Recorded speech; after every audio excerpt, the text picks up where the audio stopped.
तदधिकं तपः तत्त्वज्ञानात् परं नास्ति तस्मै श्री गुरुवे नमः।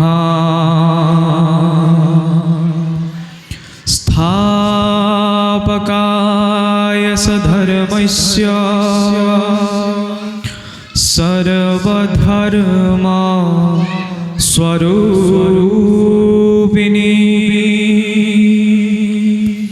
अवतार वरिष्ठाय रामकृष्णयते नमः। वंशाकल्पतरुर्यस्य कृपा सिन्धु स एव स पतितानां पावनेभ्यो वैष्णवेभ्यो नमो नमः। निगमकल्पतरुर्गलितं फलं सुखमुखामृतद्रव संयुतं पीबतं भागवतं रसमालयं मुहुरहु रसिका भुवि भावुका मुहुरहु रसिका भुवि भावुका।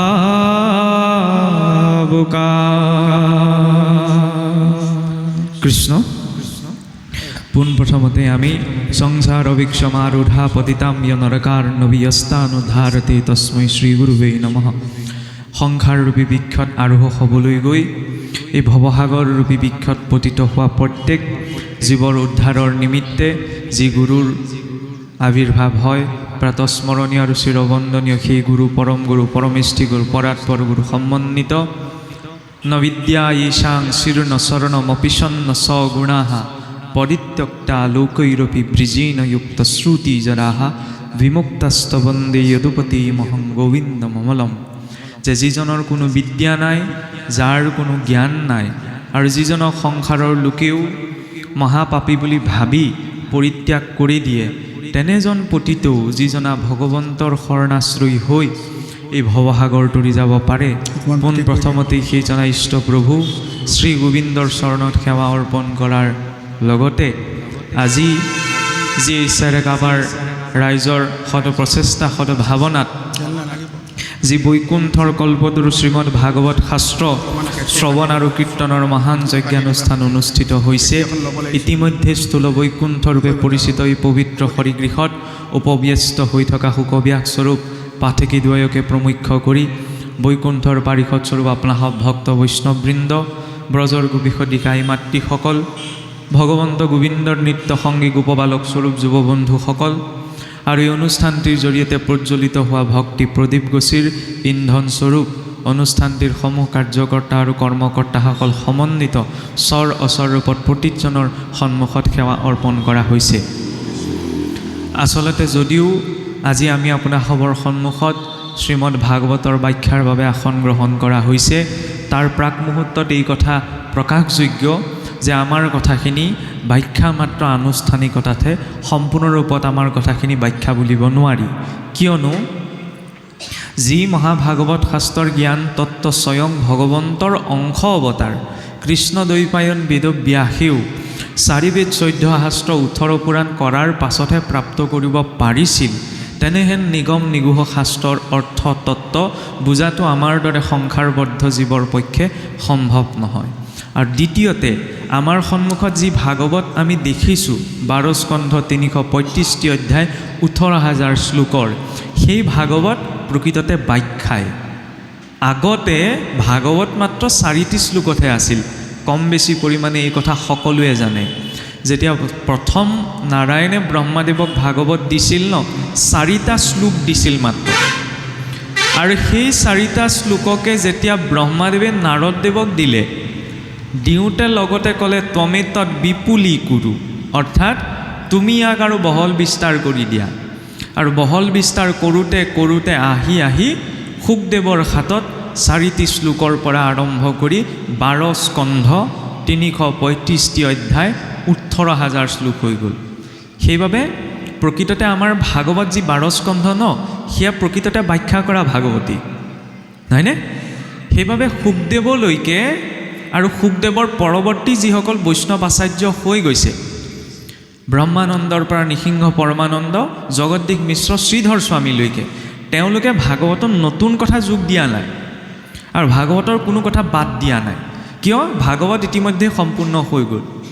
আমাৰ কথাবিলাক এতিয়া কেতিয়াবা অৰ্থ বিচাৰিবলৈ যাওঁতে অনৰ্থ হৈ যায়, সেইকাৰণে নিমিলে। আমাৰ ভাগৱত এভাগ নহয়, সম্পাদনা সাপেক্ষে সকলোৰে পদবিলাক অকণমান বেলেগ বেলেগ, নহয়নে? তাতো সন্তুষ্ট হোৱা নহ'ল। আমি আকৌ পটককৈ সন্তুষ্ট নহওঁ। শ্ৰীধৰ স্বামীৰ পৰা মূল যিখন ভাগৱত ভাষ্য আছিল ন, জগদ্দীশ মিশ্ৰই আনি মহাপুৰুষ শংকৰদেৱ গুৰুজনাক দিছিলহি।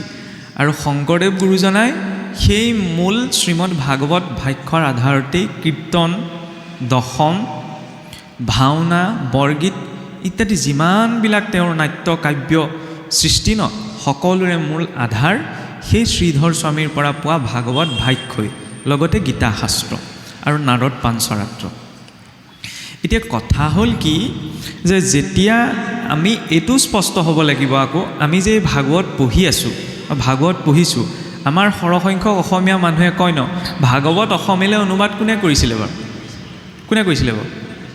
আজি আলোচনা কৰিবলৈ বহিছোঁ, এইটো নাভাবিব যে মাধুৰ্য নামৰ ল'ৰা এটা আহিছে, তেওঁ 2-3 ঘণ্টা বকিব, তাৰপিছত আমি শুনি থাকিম। শুনি নাথাকিব। মোৰ কথাবিলাক নুশুনিলেও কোনো দুখ নাই, কাৰণ ইয়াত মই যি ক'ম ন, মোৰ ব্যক্তিগত দৃষ্টিভংগীৰেহে ক'ম। যথা দৃষ্টি তথা সৃষ্টি, যত ভাৱ তত ভৱতি। যেনেধৰণৰ ভাৱ থাকে ন, মানুহৰ মনত তেনেকুৱা ধৰণৰ চিন্তা চৰ্চাই মনলৈ আহে। প্ৰমাণ, কৃষ্ণ ঈশ্বৰ বাক্য এটা, কিন্তু সেই একেটা বাক্য শুনিয়ে 3জনৰ মনত 3টা মানসিক স্থিতি উৎপন্ন হয়। কেনেকৈ? প্ৰথম এজনে ভাবিব, হয় দেই কৃষ্ণ ঈশ্বৰ, কৃষ্ণক মই ঈশ্বৰ মানুহ, হয়নে? আনজন আকৌ সন্দেহত পৰিব, ক'লে বুলি মানি ল'ম নি, কৃষ্ণ ঈশ্বৰ হয় জানো? কিহৰ কৃষ্ণ ঈশ্বৰ, হয়নে? তৃতীয়জন আকৌ দুমোজাত থাকে। কেনেকৈ থাকে? কিজানি নামানিলে দুখ হ'ব, পাপ হ'ব, সেইটোও ভয় থাকে। আকৌ পিছতে বুদ্ধিটোও জাগি উঠে, দেখিবলৈচোন মানুহৰ নিচিনাই, কেনেকৈনো ঈশ্বৰ বুলি মানুহ, হয় নহয়? এটা বাক্য শুনিয়ে যেতিয়া 3জন মানুহৰ মনত 3টা মানসিক স্থিতি উৎপন্ন হ'ব পাৰে ন, তেতিয়াহ'লে ইমান ডাঙৰ শাস্ত্ৰভাগ পঢ়িও মানুহৰ ভিন্ন দৰ্শন উৎপন্ন হয়। খালি সেই ভিন্ন দৰ্শনৰ মাজত সমন্বয় ৰক্ষা কৰিব পৰাটো হৈছে আচল কথা। পথাৰৰ মাজৰ গছজোপা পূব পশ্চিম উত্তৰ দিশে যি দিশৰ পৰাই চোৱা নাযাওক ন, চিধা যেনেই লাগে, হয়নে? খালি সমস্যাটো ক'ত হয় জানেনে? যেতিয়া মই ভাবোঁ মই যিটো পজিশ্যনত আছোঁ, মোৰটো একদম উত্তম পজিশ্যন, আৰু মই গৈহে পামগৈ গছজোপা। মই এইটো নাভাবোঁ যে আপোনাৰ ফালৰ পৰা আপুনি আগবাঢ়িলেও আপুনিও গছজোপা পাব। আমাৰ সমাজত কেতিয়াবা তেনেকুৱা হৈ যায়। আজি অসমখন তেনেকুৱাতেই আছে। মই ভাবি আছোঁ কি মই যিটো মাৰ্গত আছোঁ, মই যেনেকৈ ভাবিছোঁ ময়েই শুদ্ধ। আপুনি আকৌ ভাবিছে নহয় নহয়, তুমি ভবাটোৱে শুদ্ধ নহয়, আচল আমি থকাটোহে। আকৌ আপোনাকে মোকে দেখি তৃতীয়জনে ভাবে কি এই 2জনেই মূৰ্খ, অদৰকাৰী কথাত লাগি আছে, আমি থকাটোহে শুদ্ধ। আমাৰ ইয়াত ভুল শুদ্ধ বিচাৰৰ কোনো কথা নাই, হয়নে? গৈ থৈ যিদিনা একেটা তিনিআলিতে ওলাওঁগৈ, তেতিয়া গম পাওঁ যে ময়ো একে জেগালৈকে গৈ আছিলোঁ। আকাশত পতিতম তৈয়ম যথা গচ্ছতি সাগৰম সৰ্বদেৱ নমস্কাৰম কেশৱম প্ৰতি গচ্ছতি। আকাশৰ পৰা যেতিয়া বৰষুণৰ পানী পৰে, বোলে নদীত পৰিছে, খালত পৰিছে, পুখুৰীত পৰিছে, গৈ থৈ পাকে পকাৰে সাগৰতেই মিলিত হ'বগৈ, নহয়নে? সাগৰত মিলিত নোহোৱালৈকে গংগা গংগা হৈ থাকে, যমুনা যমুনা হৈ থাকে, গোদাবৰী গোদাবৰী হৈ থাকে, ব্ৰহ্মপুত্ৰ ব্ৰহ্মপুত্ৰ হৈ থাকে। কিন্তু যিদিনা সাগৰত মিলেগৈ, সেইদিনা বোলে এয়া ব্ৰহ্মপুত্ৰ পানী, এয়া গংগাৰ জল, এয়া যমুনাৰ জল, ক'বলৈ বাকী থাকিব ন? সমগ্ৰ অস্তিত্বৰ এটা অংশ হৈ পৰিলে। ধৰ্মও তেনেকুৱা, মাৰ্গবিলাক বেলেগ হ'ব পাৰে, সকলোৰে দৰ্শন বেলেগ হ'ব পাৰে, চিন্তা বেলেগ হ'ব পাৰে। একেগৰাকী মাতৃৰ দুটি যমজ সন্তানৰে চিন্তা একেই হোৱা সম্ভৱ নহয়, নহয়নে? তেতিয়াহ'লে এখন সমাজত আমি এইটো কেতিয়াও আশা কৰিব নোৱাৰোঁ যে সকলোৱে একেদৰে ভাবিব, নহয়নে? কিন্তু সকলোৰে পৰা লৈ যিটো ল'ব লাগে তাক গ্ৰহণ কৰি আৰু যিটো বৰ্জন কৰিব লাগে তাক বৰ্জন কৰি চলিব পৰাটো হৈছে জীৱন। ধৰ্মৰ যাত্ৰা সেইখিনিতে আৰম্ভ হয়, নহয়নে? ইয়াত আমি বুজাবলৈ অহা নাই, ধৰ্ম আনক বুজোৱাৰ বিষয় নহয়, ধৰ্মৰ জৰিয়তে নিজক বুজাৰ বিষয়হে। আমি সেইদিনাই ৰৈ যাওঁ যিদিনা আনক বুজাবলৈ লাগি যাওঁ। এতিয়া এইটো নাভাবিব আকৌ তুমিওচোন বহি আনক বুজাই আছা, নাই বুজোৱা। এইটো ভুলতো নাভাবিব যে মোৰ সন্মুখত যিসকল ব্যক্তি বহি আছে তেওঁলোকক মই ভাগৱতৰ কিবা সম্পৰ্কে বুজাই আছোঁ, মই নিজক বুজাই আছোঁ, নহয়নে? সঁচা কথা ক'বলৈকে নিজেহে মেমৰাইজ হৈছোঁ, নিজে ছেটিছফাই হৈছোঁ, আৰু মানুহে তেনেকৈয়ে ছেটিছফাই হয়। এতিয়া গোটেই কথাখিনিত যদি কিবা অমিল দেখে, কিবা এটা কথা আপুনি ভবাৰ দৰে যদি নিমিলে, তেতিয়াহ'লে মনে মনে বহি নাথাকিব। যদি কিবা কথাত ভুল লেখে, বোলে এই কথাটো আমি এনেকৈহে পাইছোঁ, মইচোন এনেকৈহে ভাবিছোঁ, ক'ব। যাত্ৰাটো তেনেদৰেহে আৰম্ভ হ'ব, কাৰণ বক্তাতকৈ শ্ৰোতাৰ অভিজ্ঞতা বেছি হ'ব লাগে, নহয়নে? শ্ৰোতাৰ অভিজ্ঞতাটো বেছিকৈ লাগে, তেতিয়াহে বক্তাজনক সুধিব, ক'ব পাৰিব। আৰু ভাগৱত তেনেকৈ আৰম্ভ হৈছে। আটাইতকৈ ডাঙৰ কথা কি জানেনে? সংসাৰত আমি যি কামেই নকৰোঁ কিয়, চব কৰ্মৰে মূলতঃ তিনিটা উদ্দেশ্য থাকে। প্ৰথমটো হৈছে ইচ্ছা। কিছুমান কাম মানুহে ইচ্ছা কৰি কৰে ন, ক'ৰবালৈ ফুৰিবলৈ যোৱা, নিজৰ ভাল লগা বস্তুটো বনাই খোৱা, নহয়নে? এইবিলাক কাম ইচ্ছা। আৰু কিছুমান কাম মানুহে প্ৰয়োজনত পৰিহে কৰে, জৰুৰী নহয় যে তাত ইচ্ছাটোও থাকিব। যেনেকৈ ধৰি লওক, বেমাৰ এটা হ'লে মানুহ হস্পিটেল যাব লাগে। হস্পিটেল যাবলৈতো জীৱনত কাৰো ইচ্ছা নাথাকে, বুলিব জীৱনত এবাৰ মই হস্পিটেল গৈ চাব লাগিব, ডক্টৰৰ দৰৱ খাব লাগিব। কিন্তু বেমাৰ আজাৰ হ'লে প্ৰয়োজনত পৰি যাব লগা হয় ন।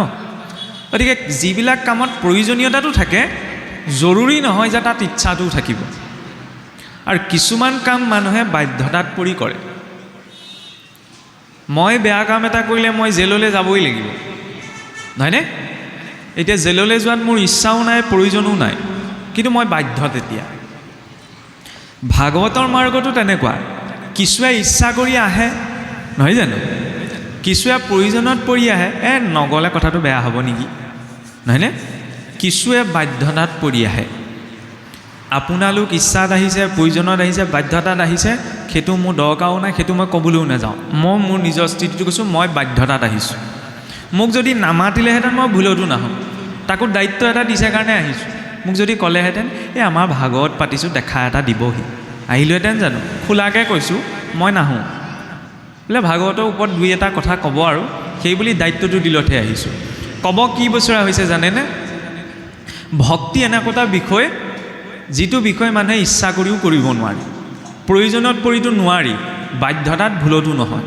গতিকে এইটো নাভাবিব যে ইয়ালৈ আহিছোঁ ঢেৰ পুণ্য হ'ব। আৰু আমিতো তাকেই কৈ থাকোঁ ন, বোলে নামঘৰলৈ গ'লে, মঠ মন্দিৰলৈ গ'লে, হৰি কথা শুনিলে বহুত পুণ্য হয়। সেইটো এটা ফ্ল'ত কোৱা কথাহে। আমি যে কৈছোঁ যে পুণ্য হ'ব, পুণ্য ঢেৰ উপজিছে, তাততো শংকা নাই শাস্ত্ৰমতে চাবলৈ গ'লে। আচ্ছা, পুণ্যখিনি লৈ গৈ ঘৰত কি কৰিবগৈ, এইটোহে লাগে, হয় নহয়? বোলে খোৱা বস্তু এটা পাইছিলোঁ, ঘৰত বনাই খাই পেলালোগৈ। নামঘৰলৈ গ'লোঁ, বোলে খোৱা বস্তু এটা পালোঁ, ঘৰত আনি বনালোঁ, খালোঁ, পেট ভৰিলে। পুণ্যটো লৈ গৈ কি কৰিবগৈ? আচল পুণ্য কেতিয়া অনুভৱ হ'ব মই কওঁ নি? মইতোতো আৰামত বহি আছোঁ, এতিয়া মোৰ কথা শুনি যেতিয়া 2-3 ঘণ্টা বহি থাকিব সেইখন ধাৰিত, ইয়াৰ পৰা গৈ কেইটামান খাই যেতিয়া বিচনাখনত পৰিবগৈ ন, তেতিয়া আচল পুণ্য অনুভৱ হ'ব। ৰাম আজৰি আৰু দেই, নহয়নে? গতিকে পাপ আৰু পুণ্য এইবিলাকতো একেবাৰে প্ৰিলিমিনেৰী কথা। সৰু ল'ৰা ছোৱালীও সেইবিলাক কথাত গুৰুত্ব নিদিয়ে, তেতিয়া ডাঙৰ মানুহজনে কিয় গুৰুত্ব দিব লাগিছে? ভাগৱতৰ বিষয় পাপ আৰু পুণ্যও নহয়। ভাগৱতৰ মূল লক্ষ্য হৈছে জীৱনত এটা বহুত উচ্চ উদ্দেশ্য দি দিয়া।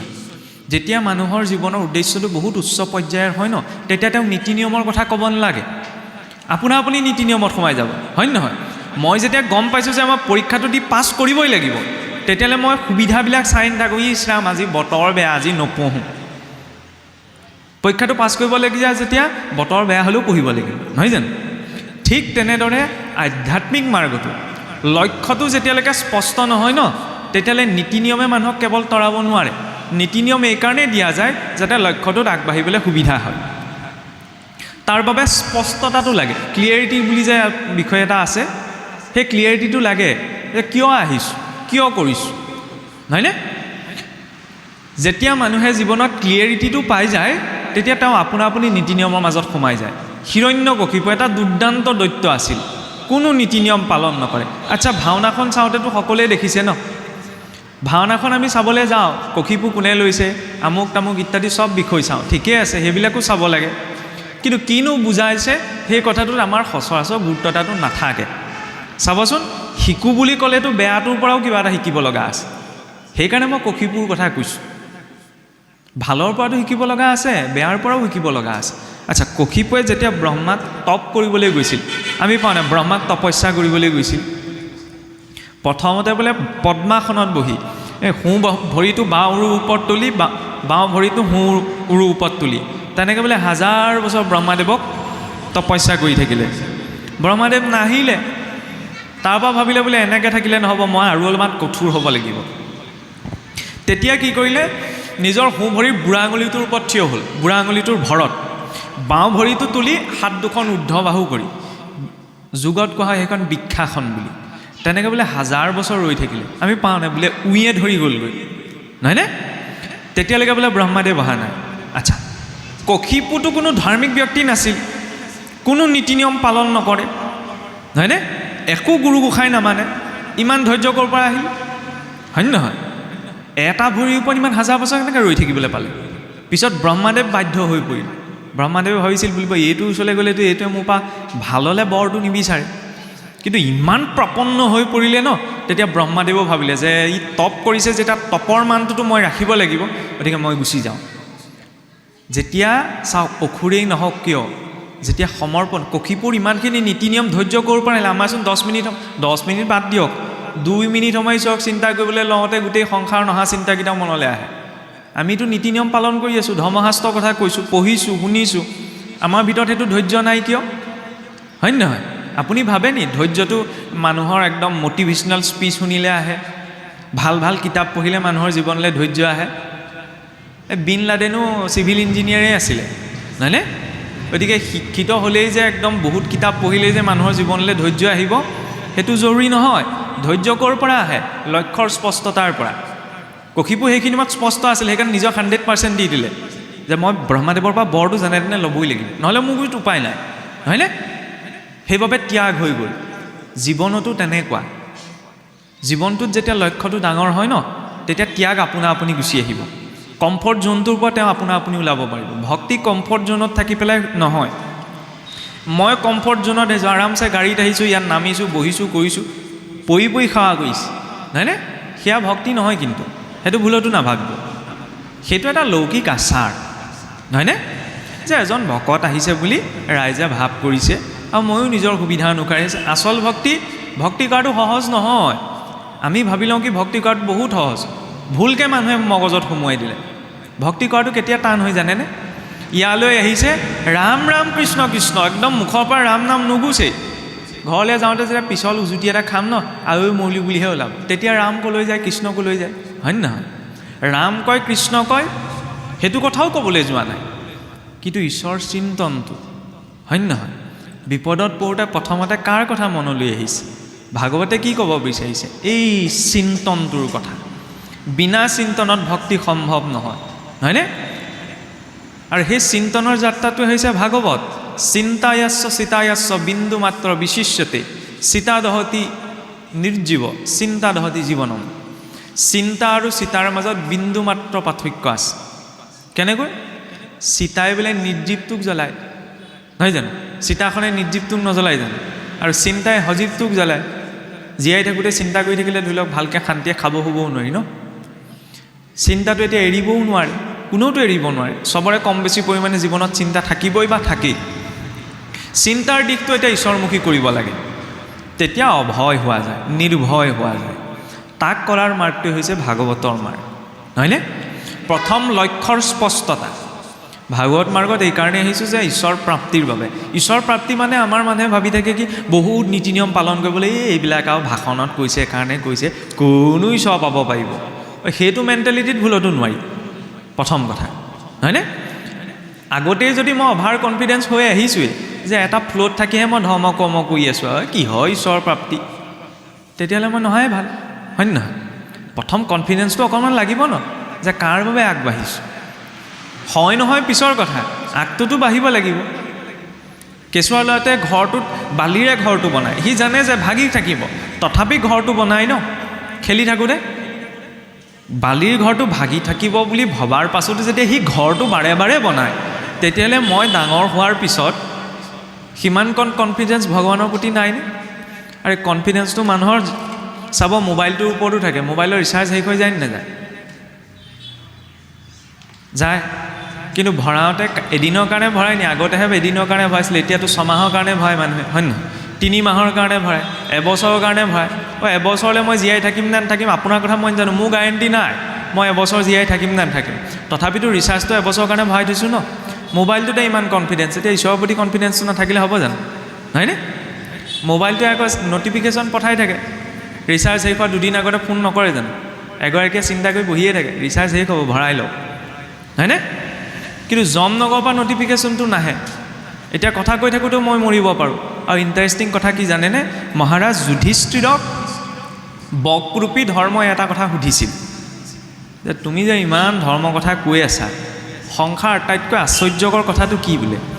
বোলে প্ৰভু কি ক'ম, সংসাৰ আটাইতকৈ আশ্চৰ্যকৰ কথাটো হৈছে কি, মানুহে দেখি আছে যে চকুৰ আগতে মানুহৰ জন্ম হৈছে, আমিও দেখিছোঁ ন মানুহ জন্ম হোৱা, মানুহে দেখি আছে যে চকুৰ আগতে মানুহ মৰিও গৈছে, দেখিছোঁ ন।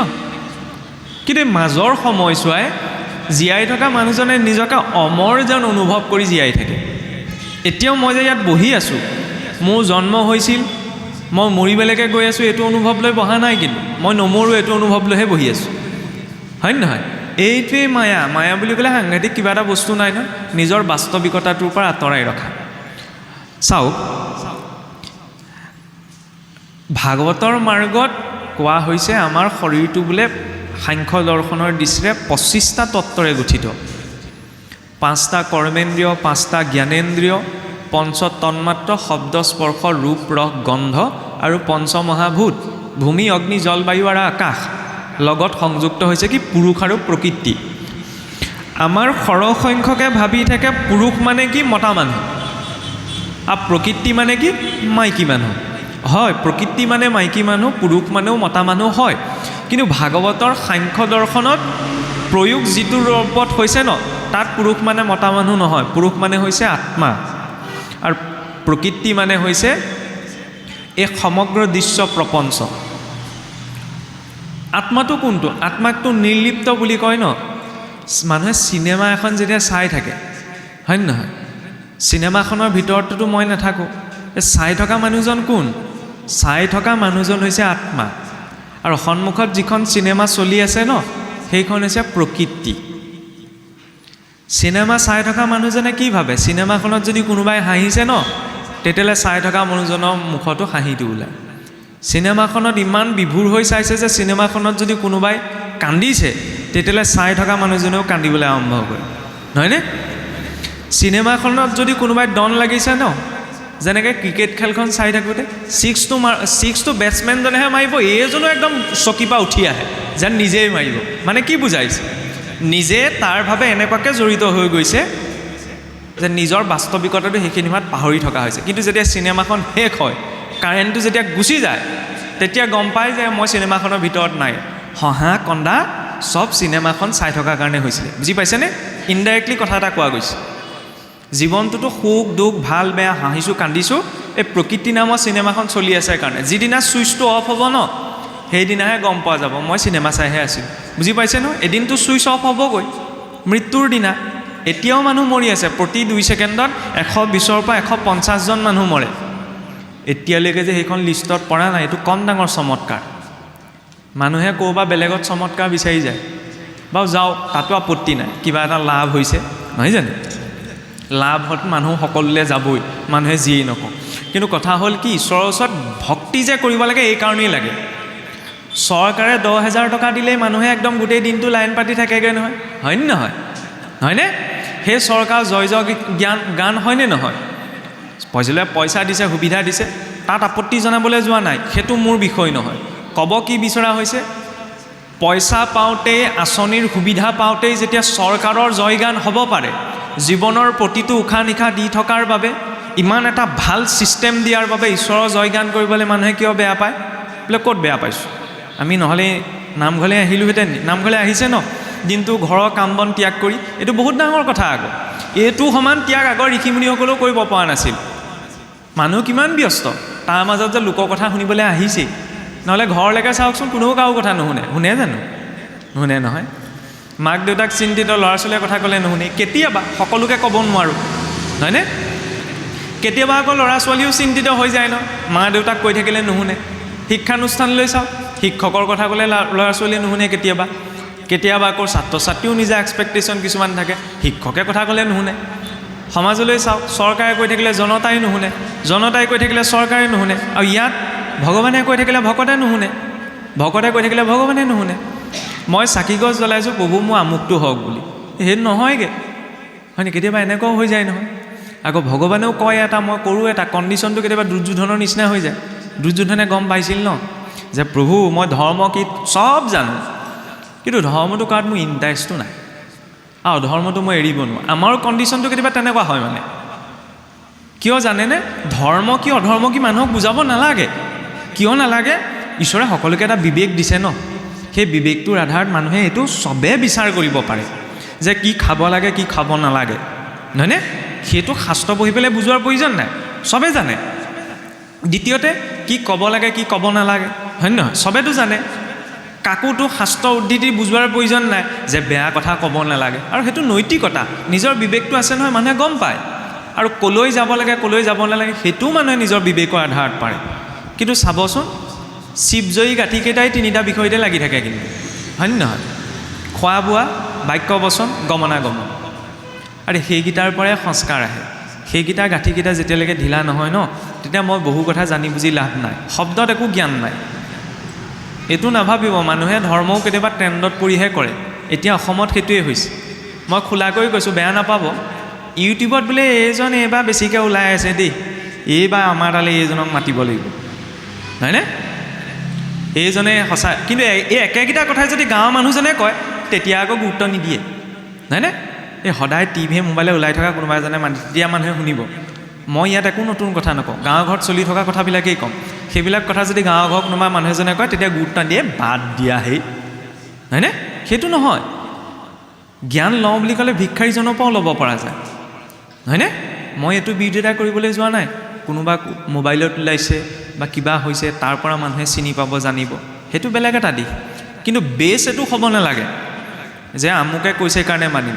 মই কি কৰিছোঁ সেইটোও জৰুৰী নহয়, শাস্ত্ৰত কি আছে সেইটোহে জৰুৰী, হয় নে নহয়? মই কৈছোঁ বুলি কিবা এটা কথা লাগি শুনিও নাথাকিব, মানিও নল'ব, হয় নে নহয়? নিজে বিচাৰ কৰি চোৱা সুবিধাখন দিছে ন, শাস্ত্ৰবিলাক দিছে নহয়, ঘৰত পঢ়িব লাগিব নিজে, নহয়নে? ঠগাত থৈ পঢ়িব নোৱাৰে, মোবাইলটোতো পঢ়িব পাৰি, পঢ়িবলৈ মন নাই শুনিব পাৰি, হয় নে নহয়? সেইকণ চৰ্চা কৰিব লাগিব। আমাৰতো ভাগৱত বহুত পাছতহে আহেগৈ। আপোনালোকে কি ভাবে মই নাজানো, কিন্তু তাৰ আগমুহূৰ্তত অৱশ্যে তাতো এটা কথা, ভাগৱত ভাগ আমাৰ মানুহে চিনি পায়, গীতা চিনি পায়, নহয় জানো? ঘোষা চিনি পায়, কীৰ্তন চিনি পায়। কিয় চিনি পায়? সকামে নিকামে ৰাজহুৱা সভা ভাওনাবিলাকে এইকেইভাগে চলি থাকে। সেইকাৰণে মানুহে মানে ভিতৰখনত কি আছে একো গম নাপালে বেটিপাতটো হ'লেও চিনি পায়, নহয় জানো? চব মানুহৰ কথা কৈছোঁ, কিন্তু আপুনি সাধাৰণ মানুহ এজনক যদি সোধেগৈ, ভক্তি ৰত্নাকৰ দেখিছা, ভক্তি ৰত্নাৱলী দেখিছা, তেতিয়া কি বুলি ক'ব? আমাৰ ভাগৱতত নামঘৰটো কেতিয়াবা ভাগৱত পাতোঁতে এই বেদী যে পাতে, বুজি পাইছে নহয়? তেতিয়া মানে গাঁৱত বেদী পতাৰ আগমুহূৰ্তত ভকতসকলে ক'ব লাগে, এই আমুকৰ ঘৰত ৰত্নাৱলীখন আছে, লৈ আনগৈ যা, আমুকৰ ঘৰত ৰত্নাকৰখন আছে, লৈ আনগৈ যা। মানে সেইবোৰ শাস্ত্ৰ আমাৰ সকামে নিকামে নচলে যে, মানুহে নপঢ়েও সেইকাৰণে, সাধাৰণ মানুহে। কিন্তু যাত্ৰাটো আৰম্ভণি সেইখিনিৰ পৰা, সেইখিনি প্ৰিলিমিনেৰী কথা, নহয়নে? তাৰ পৰা এটা সম্যক ধাৰণা আহে। তাৰ পাছত গীতা, গীতা আমাৰ মানুহে খুব দান কৰে, 50 টকাতে পাই যায় নহয়, কিন্তু লুটিয়াই নাচায় তাৰ ভিতৰত কি আছে। হাৰ্ভাৰ্ড কেম্ব্ৰিজত পঢ়োৱা হৈছে চাইক'লজিৰ কোৰ্চ হিচাপত। 1919ৰ দশকত যেতিয়া আমেৰিকাত প্ৰথম পৰমাণু বোম পৰীক্ষণ কৰিছিল ন, তাৰ যিজন প্ৰধান বিজ্ঞানী আছিল জুলিয়াছ ৰবাৰ্ট অপেনহাইমাৰ, খ্ৰীষ্টান মানুহ। পৰমাণু বোমটো ফুটোতে তেওঁৰ মুখলৈ ওলাইছে কি গীতাৰ বিশ্বৰূপ দৰ্শনৰ শ্লোক, 7 সাগৰ 13 নদী পাৰত, 19ৰ দশকতে যদি এজন খ্ৰীষ্টান বিজ্ঞানীৰ মুখৰ পৰা গীতাৰ শ্লোকটো ওলাব পাৰে, আমাৰ তেতিয়াহ'লে সহজে ঘোষা কীৰ্তনৰ পদ এটা নোলাব কিয়? হয়নে নহয়? মই এইটোও ক'বলৈ যোৱা নাই যে চবে একদম গীতা ভাগৱত একদম পাৰ্গত হ'ব লাগিব, কিন্তু সম্যক ধাৰণা এটা, হয়নে নহয়? ভাগৱতত ক'ত কেনেকৈ আছে আমি সেইটো ইমান চবে জানিব নোৱাৰে, কাৰণ চবৰে কৰ্ম ব্যৱস্থাবিলাক বেলেগ বেলেগ, হয়নে নহয়? মই সেইটো ক'বলৈ যোৱা নাই, কিন্তু এইটো অন্ততঃ কি আছে, কিনো আছে ভাগৱতত, হয় নহয়? বোলে প্ৰথম স্কন্ধ বুলি কৈ দিলে এইখিনি কথা আছে। ঘোষাত কি আছে? হৰণ চন্দ, ঘোষা চন্দ, নাম চন্দ বুলি ক'লেও যাতে মানুহজনে বুজিব পাৰে কিনো আছে, যাতে বাহিৰৰ কোনোবাই আহি আমাক ভুল কথা ক'ব নোৱাৰে, বুজি পাইছে নহয়? ভুলকৈ বুজাব নোৱাৰে। আৰু কেতিয়াবা আমিও নিজে পালন কৰি থকা নীতি নিয়মখিনিক লৈ যাতে শংকাত থাকিব নালাগে যে কৰিব লাগে কাৰণে সমাজৰ নিয়ম আৰু সেইকাৰণে কৈছোঁ, নহয়, লজিকটো আছে নাই, নহয়নে? যুক্তি লাগিব, তৰ্ক লাগিব, শাস্ত্ৰ প্ৰমাণ, সেই তিনিটা বস্তু পিছত কৰিম, হয় নহয়? প্ৰশ্ন নকৰিবলৈ কোৱা নাই, প্ৰশ্ন কৰিব লাগিব, তেতিয়াহে উত্তৰ পোৱা যাব। বিনা প্ৰশ্নত কেনেকৈ আগবাঢ়িম?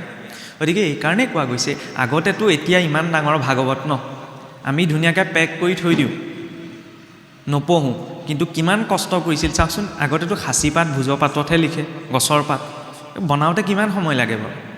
গছৰ পৰা এৰুৱাই আনকচোন, শুকুৱাওক, পানীত তিয়াই থওক, মিহি কৰক, নহয় জানো? গছৰ গুটি চেপি চেপি তাত লিখক। আজিৰ যুগত যদি সাঁচি পাতত প্ৰস্তুত কৰি পঢ়া শুনা থাকিলেহেঁতেন, 80% মানুহে পঢ়া শুনা বাদ দি দিলেহেঁতেন। কোনে সাঁচি পাত বনায়? বগা কাগজত লিখিবলৈ সময় নাই, আকৌ সাঁচি পাতত লিখিমগৈ, হয়নে? কিবা এটা কষ্ট কৰি দি থৈ গৈছে ন। আমি অসমীয়া আগৰ সংস্কৃতত আছিলে বোলে, সংস্কৃতত বুজি নাপাওঁ কাৰণে পদ দুলৰি চন্দেই দি দিলে, হয়নে?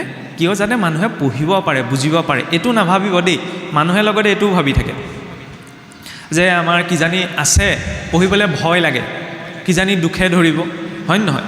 ইয়াৰ কথাটো বেলেগ, নামঘৰৰ মজিয়াৰ কথাটো বেলেগ, কিন্তু ঘৰত সেইটো কোনো কথা নাই। যাৰ যেনেকৈ সুবিধা মিলিছে তেওঁ অধ্যয়ন কৰক, তাৰ পৰা তেওঁ বুজিব। আৰু প্ৰত্যেকেই যদি সেই ক্ষেত্ৰত অসম্যক ধাৰণা এটালৈ অধ্যয়ন পুষ্ট হয়, তেতিয়া লোকৰ কথা শুনিবৰ প্ৰয়োজনেই নাথাকে। মই লোকৰ কথা বুলি কৈছোঁ আৰু, হয়নে? নহ'লে কেতিয়াবা অৰ্থৰ বিচাৰি কৰিবলৈ যাওঁতে অনৰ্থ হৈ যায়। সেইবাবে ইজনৰ কথা সিজনৰ লগত নিমিলে, কাৰণ চবেই নিজৰ ব্যক্তিগত দৃষ্টিভংগীৰে কথাবিলাক কয় ন। তাৰ মাজত গ্ৰহণ কৰা ভাৱটো লাগে। স্কুল কলেজবিলাক চবৰে একেই নহয়, সেইটো সত্য, শিক্ষাটোতো একেই। গতিকে উদ্দেশ্যটো যেতিয়া ডাঙৰ হয়, স্বাভাৱিকতে তাত সমন্বয় গুচি আহে। এতিয়া চাওক, পোনপ্ৰথম ভাগৱত যেতিয়া ব্ৰহ্মাদেৱক নাৰায়ণে দিছিল, ভাগৱতৰ দৰ্শন অনুসৰি ব্ৰহ্মাদেৱ হৈছে সৃষ্টিৰ প্ৰথম জীৱ, সৃষ্টিৰ প্ৰথম জীৱ হৈছে ব্ৰহ্মাদেৱ। সেইবাবে মহাপুৰুষ মাধৱদেৱে ঘোষাত লিখিছে নহয়, ব্ৰহ্মা আদি কৰি জীৱ যত। আদি মানে কি? প্ৰথম, ব্ৰহ্মাকে প্ৰমুখ্য কৰি সৃষ্টিৰ জীৱসকল। এতিয়া নাৰায়ণে বোলে যেতিয়া প্ৰথম ব্ৰহ্মাক সৃষ্টি কৰিছিলে, সৃষ্টি কৰাৰ পিছত ঈশ্বৰে ক'লে বোলে, তুমি সৃষ্টি আৰম্ভ কৰা, তুমি বাকীখিনি কাম চলাই নিয়া, এই সংসাৰখন নিৰ্মাণ কৰা। এতিয়া যেতিয়া নাৰায়ণৰ পৰা আজ্ঞা পালে, আজ্ঞা পোৱাৰ লগে লগে ব্ৰহ্মাদেৱে সৃষ্টি নিৰ্মাণ কৰিলে। নিৰ্মাণ কৰিবলৈ যাওঁতে প্ৰথম কি বনালে জানেনে? 5 প্ৰকাৰৰ অবিদ্যা, তম, মোহ, মহামোহ, তামিশ্ৰ আৰু অন্ধতামিশ্ৰ। 5 প্ৰকাৰৰ অবিদ্যা কি? সেইটো পিছ কথা, কিন্তু অবিদ্যা বুলি কওঁতে সাধাৰণ মানুহজনেও বুজিব পাৰে যে কিবা বেয়া বস্তু এটা সৃষ্টি হৈছে, হয় নহয়? সেইখিনিতে কুৱেশ্যন মাৰ্ক এটা আহে যে ঈশ্বৰে যেতিয়া ব্ৰহ্মাদেৱক আজ্ঞা দিলে, তুমি সৃষ্টিখন বনোৱা, কিবা ভাল কিবা এটা প্ৰকট কৰিব লাগিছিলে, হয় নহয়? অবিদ্যা কিয় সৃষ্টি কৰিলে? সেইটো মানুহৰ জীৱনৰ প্ৰতি প্ৰথম এটা বহুত ডাঙৰ মেছেজ। কেনেকৈ? আমাৰ জীৱনতো আমি জ্ঞান গোটাই ল'ব পাৰোঁ। ব্ৰহ্মাদেৱৰতো জ্ঞান আছিল, মানুহৰতো এটা মগজুৰ জ্ঞান ন। ব্ৰহ্মাদেৱটো চতুৰ্মুখী, 4টা শিৰ আছে, আগতেতো পঞ্চশিৰেই আছিলে। জ্ঞান গোটালে, আৰু পদ আছিল, 14খন ভুৱনৰ ওপৰত তেওঁ স্থান, এটা বহুত উচ্চ পৰ্যায়ৰ পদবী আছিল ন। জ্ঞান আছিল, পদ আছিল, সামৰ্থ্য আছিল, হয়নে? শক্তিও আছিল, বোলে শক্তি নাছিল তেতিয়াও বেলেগ কথা, শক্তিও আছিল। তেতিয়াহ'লে অবিদ্যা কিয় প্ৰকট কৰিলে? সেইটোতো ডাঙৰ কথা। আমাৰ চাবচোন, এই বিশেষকৈ নামঘৰৰ ভকতীয়া সমাজত যিকোনো কাম কৰিবলৈ যাওঁতে ভকতসকলে আশীৰ্বাদ দিওঁতে কেতিয়াবা এটা বাক্য কয়, চাবচোন, যে আজ্ঞা পৰ ভক্তি, আজ্ঞা নহ'লে কাৰ শক্তি, হয় নহয়? যিকোনো কাম কৰি লওঁতে বোলে সমাজৰ আজ্ঞাটো লৈ লোৱা যায়, হয়নে? কিন্তু আজ্ঞাৰো এটা লিমিটেশ্যন আছে। ব্ৰহ্মাদেৱকতো নাৰায়ণে আজ্ঞা দি দিলে যে তুমি সৃষ্টিখন বনোৱা। আজ্ঞা লোৱাৰ পাছতো যদি মাৰ্গদৰ্শনটো নাথাকে জীৱনত, তেতিয়াহ'লে অবিদ্যাহে সৃষ্টি হয়। ব্ৰহ্মাদেৱৰ পদ মৰ্যাদা শক্তি সামৰ্থ্য চব আছে, আজ্ঞাও ল'লে, কিন্তু মাৰ্গদৰ্শনটো নল'লে, কেনেকৈ আগবাঢ়িলে, হয়নে? মানুহৰ জীৱনতো তেনেকুৱা, মানুহে জ্ঞান পদ মৰ্যাদা এই সকলো নিজৰ বলত অৰ্জন কৰি ল'ব পাৰে, কিন্তু গাইডলাইন এটা লাগে, হয়নে? পঢ়ুৱাটো এটা গাইডলাইনতহে যায়, ইটোৰ পিছত সিটো যায়, হয় নহয়? তেতিয়া মানুহৰ জীৱনটোত আগবাঢ়িবলৈ গাইডলাইন এটা লাগে। গীতা ভাগৱতক জীৱনৰ মেনুৱেলৰ নিচিনা আমি ক'ব পাৰোঁ। ফ্ৰিজটোৰ লগতো মেনুৱেল এখন আহে, মোবাইলটোৰ লগতো মেনুৱেল এখন আহে, হয় নহয়? জনা মানুহজনে কি কৰিব, বোলে কেনেবাকৈ যদি টিভিটো নতুনকৈ কিনি আনিছে, বোলে কোনটো ক'ত কি ছুইচ টিপিব লাগে, তেতিয়া মেনুৱেলখন চাই ল'ব ন, কোনটো টিপিলে কি হ'ব। মোবাইলটোৰ লগতো আহে। জীৱনটোতো কেতিয়াবা কেনেকুৱা হয় নহয়, জীৱন নামৰ গাড়ীখন ৰৈ যায়, ক'ৰবাত খুন্দা মাৰি দিয়ে, কি কৰিম কি নকৰিম লাগে, তেতিয়া সেইখন মেনুৱেল বিচাৰি ক'ত যাম? গীতা ভাগৱত হৈছে সেই মেনুৱেল, য'ত জীৱনৰ সকলো পৰিস্থিতিতে ব্যক্তিজনে কেনেধৰণৰ ব্যৱহাৰ কৰিব ন, কেনেধৰণৰ এক্ট কৰিব, সেই বিষয়ে এটা পলিচি দিয়া গৈছে। মাতৃহে জানয় কাৰ বিদ্যা পুত্ৰ, মাতৃহে পৰিচয় কৰাই দিয়ে পিতৃ, হয় নহয়? সন্তানটো যেতিয়া জনা বুজা হয়, তেতিয়া মাকে কয় বোলে মা বুলি মাতা, দেউতা বুলি মাতা। মাতৃয়ে নিজৰ পিতৃ মাতৃ, সুহৃদ বন্ধু বৰ্গ, ককাই ভাই, ককা আইতা এই সকলোৰে পৰিচয় কৰাই দিয়ে। শাস্ত্ৰকো মাতৃস্বৰূপ বুলি কোৱা গৈছে। শাস্ত্ৰস্বৰূপ জননীয়েও বাপেকৰো বাপেক কোন দেখুৱাই দিয়ে, হয় নহয়? এতিয়া বাপেকৰো বাপেকক চাবলৈ গ'লে কিছুৱে এইটো শংকাটো থাকে। আচ্ছা এটা কথা কওকচোন, মাজতে ভগৱানক মানিব লাগে নে জানিব লাগে বাৰু? কি ভাবে আপোনালোকে? আপোনালোকৰ নিজৰ দৃষ্টিটো কওক। ভগৱানক আমি মানুহ নে জানো বাৰু? জানিব লাগে, হয় জানো? আপোনালোকে কি কয়, ভগৱানক মানুহ নে জানো বাৰু? যিটো ভাবি পাইছে, ইয়াত কোনো ধৰি লওক এইটো নাভাবিব দে, খোলাকৈ কৈছোঁ, মই ইয়াত প্ৰশ্ন কৰিছোঁ আপোনালোকে উত্তৰ দিব লাগিব, এইটো নহয়, আলোচনা কৰিবলৈ আহিছোঁ ন, তেতিয়া মানে ভাল লাগিব। নহ'লে মই কৈ যাম, আপোনালোকে শুনি থাকিব। যদি বেলেগ কিবা এটাই বুজিছে মই কেনেকৈ গম পাম? পিছত যোৱাৰ পিছত যদি আলোচনা হয়, কিনো গালে একোৱেই বুজি নাপালোঁ, হয় নহয়? আমাৰ লগত নিমিলে দেই কথাবিলাক। এইটো যদি হয় তেতিয়াহ'লে আৰু গ্ৰাফডাল উঠি একে স্তৰলৈ গুচি আহিব। সেইকাৰণে অকণমান চেষ্টা কৰা হৈছে আলোচনা এটা কৰা, আপোনালোকেও যাতে সুবিধা পায়। মোৰ মনোভাৱটো কি, মানুহৰ মনোভাৱটো জানিব লাগে ন। আচ্ছা কি বুলি ভাবে, ভগৱানক জানিব লাগে নে মানিব লাগে? আচ্ছা তোমালোকে কওঁ, ভগৱানক মানা নে জানা? মানিব লাগে নে জানিব লাগে বাৰু? কি কৈছা? জানিব লাগে, জানিবও লাগে, মানিবও লাগে, হয় নহয়? আপোনালোকে কি ক'ব বাৰু? সেইটোৱে। বাৰু প্ৰথম কথা হ'ল কি, সৰু উদাহৰণ এটা দিছোঁ দেই, উত্তৰটো তেতিয়া নিজেই পোৱা যাব। এই কথাটো কিয় টানি অনা হ'ল, আমি ইমানখিনি ভগৱানৰ কাৰণে কৈছোঁ ন, মোকতো মাতিলে কাৰণে আহিছোঁ, আপোনালোকেতো কৈছে অনুষ্ঠানভাগ পাতিবলৈ যাওঁতে ক'লৈ কি গৈ কি গোটাব লগা হৈছে মইতোতো দেখা নাই, হয় নহয়? ঘৰে ঘৰে যাব লগা হৈছে, এনেইতো হৈ যোৱা নাই। আৰে মানুহে দিনটোৰ কৰ্ম ত্যাগ কৰি পেলাই অনুষ্ঠান ভাগ কৰিছে, কাৰ কাৰণে? বোলে ভগৱানৰ কাৰণে। তেতিয়া আচ্ছা ভগৱানক জানোনে আমি মানুহ, সেইটোতো স্পষ্ট হ'ব লাগিব। ক্লিয়াৰিটিটো নাথাকিলে কৰাৰটো অৰ্থ নোলাব ন। কেঁচুৱা ল'ৰা এটা যেতিয়া জন্ম হয় যেতিয়া তাৰ প্ৰথম মাত ফুটোতে মাকে বা দেউতাকে শিকায় ন, বোলে মা বুলি কোৱা, দেউতা বুলি কোৱা, হয় নহয়? তেতিয়া সি মা কি বস্তু চিনি পায় নে নাপায়? যেতিয়া সি প্ৰথম মা বুলি কয়, মা কি বস্তু চিনি পায় নে নাপায়? নাপায় ন। পিছত অকণমান বুদ্ধিটো যেতিয়া জনা শুনা হ'বগৈ, তেতিয়াহে গম পাব মা কি, দেউতা কি, হয়নে নহয়? প্ৰথমতে তেতিয়াহ'লে মা দেউতা এইবিলাক শব্দ সি কি কয়, জানি পেলাই কয় নি? মানি কয়। মা বুলি মানিব লাগে, মই মানিছোঁ, হয় নহয়? আমি কওঁনে বোলে আমুকে বোলে মাক দেউতাকক মানে দেই, আমুকে বোলে মাক দেউতাকক নামানে? কেতিয়াবা কওঁনে আমি? মানিলেহে জানিব, হয় নহয়? কিন্তু মই মা দেউতাক জানো, মই জনা বুজা হ'লোঁ, শিক্ষিত হ'লোঁ, মা দেউতা কি, ককা আইতা কি, ককাই ভাই কি, মই চব জানো। এইবিলাক ৰিলেশ্যনৰ চব ডেছক্ৰিপশ্যন মোৰ মনত একদম লজিকেলি চব ফিট হৈ আছে। কিন্তু মই যদি নামানো, হয় নহয়? তেতিয়াহ'লে প্ৰথম কি মানিব লাগিব। আৰু ভগৱন্তকতো কোনেও জানিব নোৱাৰে। বোলে ভগৱান কৃষ্ণ বুলিতো জানিছোঁ, নহয়, কৃষ্ণ বুলি মানিছোঁহে, কিন্তু কৃষ্ণক জনা নাই, জানিছোঁ জানো?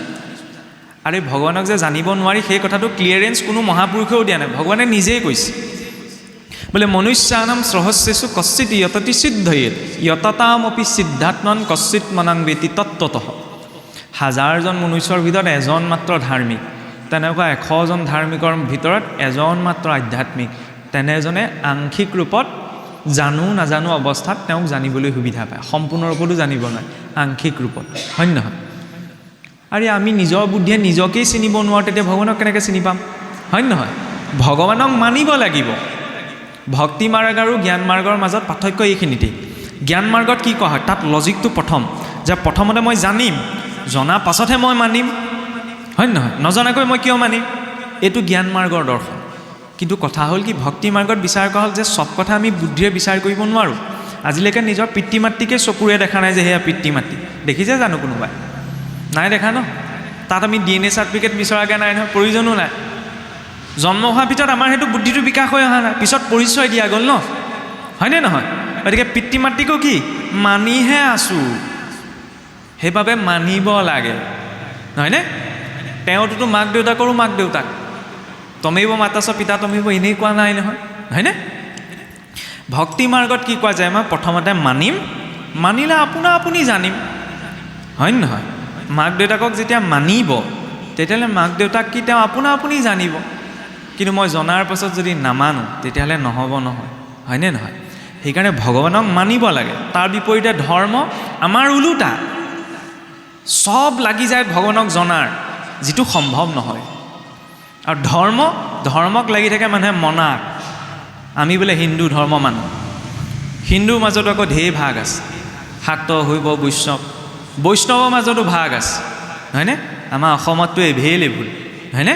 কোনোবাই মন গ'লেও খুলি দিব পাৰে। ময়ো ভাবি আছোঁ এটা নতুনকৈ কিবা এটা উলিয়াম বুলি, আগৰবিলাক বহুত চলি গ'ল। মোৰ লগত খালি আপোনালোক থাকিব দেই, এতিয়াই কৈ থৈছোঁ দেই, কাৰণ খুলিবলৈ বৰ ভাল। ধৰ্ম এটা নতুনকৈ অকণমান 10জনমান মানুহ লাগে আৰু লগত নতুনকৈ কিবা এটা উলিয়াই দিলে আৰু নিজকে অৱতাৰ বুলিও ডিক্লেয়াৰ কৰি দিব পাৰি। বৰ বঢ়িয়া। নিজকে DC বুলি ডিক্লেয়াৰ কৰিবলৈ টাইম লাগে, কিন্তু অৱতাৰ বুলি ডিক্লেয়াৰ কৰিবলৈ বেছি সময় নালাগে। আমাৰ মানুহ সেইটো ফ্ল'তে থাকে। শুনিবলৈ বেয়া লাগিব পাৰে, আৰু ভগৱান বুলি চবকে কোৱা নাযায় ন, মানুহ ভগৱান হ'ব নোৱাৰে। ভগৱান তুল্য কোনোবা মানুহ থাকিব পাৰে, সেইটো কাৰোবাৰ ব্যক্তিগত দৰ্শন। যেতিয়া নাগপাশত ৰাৱণৰ পুত্ৰ মেঘদূতে যে লক্ষ্মণৰ ওপৰত যে নাগপাশ মাৰিছিল, তেতিয়া লক্ষ্মণটো একদম অচেতন হৈ পৰি গৈছিল, হয়নে নহয়? ৰামটোতো বোলে ভগৱান আছিল। ভগৱান ৰামে ক'ব পাৰিলেহেঁতেন, এই কিহৰ আকৌ এই হনুমন্তক পঠাব লাগিছে, কিহৰ চিকিৎসক আনিব লাগিছে, এই চিন্তা নকৰিবা, মই ঈশ্বৰ হাতখন দি দিম, বোপাই তোমাৰ ভাল হৈ যাব। কৈছিলে জানো? নাই কোৱা ন। জগতৰ ঈশ্বৰ হৈও কিয় নক'লে? কাৰণ যিটো কৰ্মৰ যিটো ব্যৱস্থা, বেমাৰত পৰিছে যেতিয়া চিকিৎসককে মতাই আনিছে। সুখেন বৈদ্যক মতাই আনিছিলে বোলে, ইয়াত চিকিৎসক নাই, ৰাৱণৰ ৰাজ্যৰ পৰা উঠাই লৈ আনিলে। দৰৱ আনিবলৈ কাক পঠালে? হনুমন্তক পঠালে, হয় নহয়? এতিয়া এনেকুৱা আছে ন, এই চিন্তা নকৰিবা, তোমাৰ কামটো হৈ যাব, মই চাই দিছোঁ নহয়। এইসকল তেতিয়া ক'ৰ পৰা আহিলে? স্বয়ং ঈশ্বৰে যেতিয়া নক'লে যিটো কৰ্মৰ যিটো ব্যৱস্থা, এতিয়া আকৌ আপুনি নোহোৱা কামটোৱে হৈ যাব, আপুনি চিন্তা নকৰিব, মই কৈ দিছোঁ, জনাই দিছোঁ, ক'ৰ পৰা আহিলে এইসকল? নহয়নে? আৰু যিকেইজন মহাপুৰুষৰ শাস্ত্ৰ উল্লেখ অনুসৰি অৱতাৰ হ'ল, তেওঁলোকে নিজক অৱতাৰ বুলি কৈ থৈ নগ'ল। এতিয়া অৱতাৰ বুলি ডিক্লেয়াৰ কৰি অসমত মানুহ বহি আছে। সেইটো নহয়।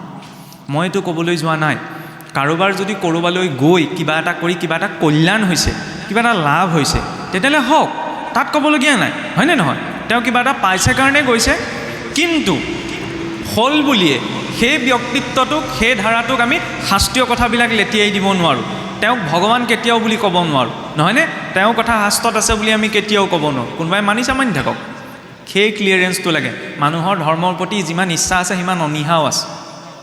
টানত পৰিহে কেতিয়াবা মানুহে ধৰ্ম কৰি থাকে, সমাজত চলি থাকিবলৈ, সমাজখন এৰিটো চলিব নোৱাৰে, সেইকাৰণে কৰি থাকে আৰু ইয়াকে নকৰিনো কি কৰিম, নহয় জানো? কিন্তু সেইটো নহয়, ক্লিয়াৰিটিটো লাগে তাৰ মাজত, কিয় কৰিছোঁ, নকৰিলে কি আপত্তি আছে? আৰে ভগৱানক নমনা মানুহেওতো ঘৰ দুৱাৰ বনাই জীয়াই আছে, হয় নহয়? সিহঁতি খাবলৈ পোৱা নাই নি? খাবলৈ পাইছে ন? গতিকে ভগৱানক মনা নমনা বিষয়খিনিৰ ক্ষেত্ৰত মই সুখ পাইছোঁ, দুখ পাইছোঁ, এইখিনি প্ৰযোজ্য নহয়। কিছুৱেতো ভগৱানৰ নামত ধমকিও দি দিয়ে, চাই ল'ম তোমাক, মই আমুকত চাকি দিমগৈ তোমাৰ নামত। ভগৱান ইমান থাৰ্ড ক্লাছ পাৰ্চনেলিটি নি যে মই কমপ্লেইন লৈ যাম, মোৰ আপোনাৰ জীৱনটোত কিবা এটা বৰ্জপাত পেলাই দিব, মোক কৰি দিব? নহয় ন। আমি জীৱনত যি পাওঁ, ভগৱানে বাৰে প্ৰতি ক'ব বিচাৰিছে। আৰু বৈকুণ্ঠৰ দুজন পাৰিষদ জয় বিজয় কিয় প্ৰতিমূৰ্তি স্থাপন কৰে বাৰু? ভগৱানৰতো 14জন হোমগাৰ্ড, ক'ব নাপায় আৰু মই কৈছোঁ, 14জন পাৰিষদ, বাকীকেইজনৰ নাম মানুহে চিনি পায় জানো?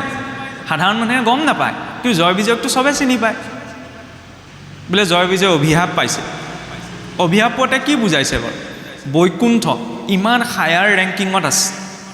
অতিথি কেইজনমান গৈছিল ন, 4 সিদ্ধ ভেঙুচালি কৰিলে। নিজৰ মান এটা আছে নহয়, বুলিব আমি বৈকুণ্ঠ পাৰিষদ, আমাৰ আজ্ঞা নলগা কোনো ঈশ্বৰৰ ওচৰত যাব নোৱাৰে।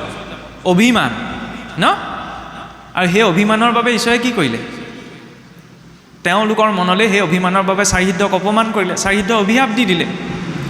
পিছত যেতিয়া তেওঁলোকৰ ভুল অনুভৱ হ'ল যে প্ৰভু ভুল হৈ গ'ল আৰু পটককৈ আমি অভিমানী হৈ থাকিলোঁ, ক্ষমা কৰি দিয়ক, ক্ষমা কৰি দিলে না বাৰু?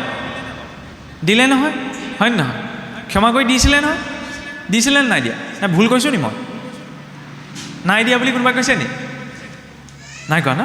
ক্ষমা কৰি দিলে ন, ঈশ্বৰ আহি উপস্থিত হ'লি, ভাওনাখনটো চাইছে, হয়নে নহয়? সেই কথাবিলাকত গুৰুত্ব এটাটো লাগিব। আমুকে বোলে ভীম লৈছিলে, হিৰণ্যকশিপু লৈছে, চাই ভাল লাগিলে, ভাওনাখন আমুকৰ পৰা আহিলে, সেইবিলাক ছেকেণ্ডেৰী কথা, সেইবিলাকো লাগিব যাতে কৰ্তাজনে উৎসাহটো পায়, কিন্তু লগতে এইবিলাক বিষয়ো লাগিব, হয়নে?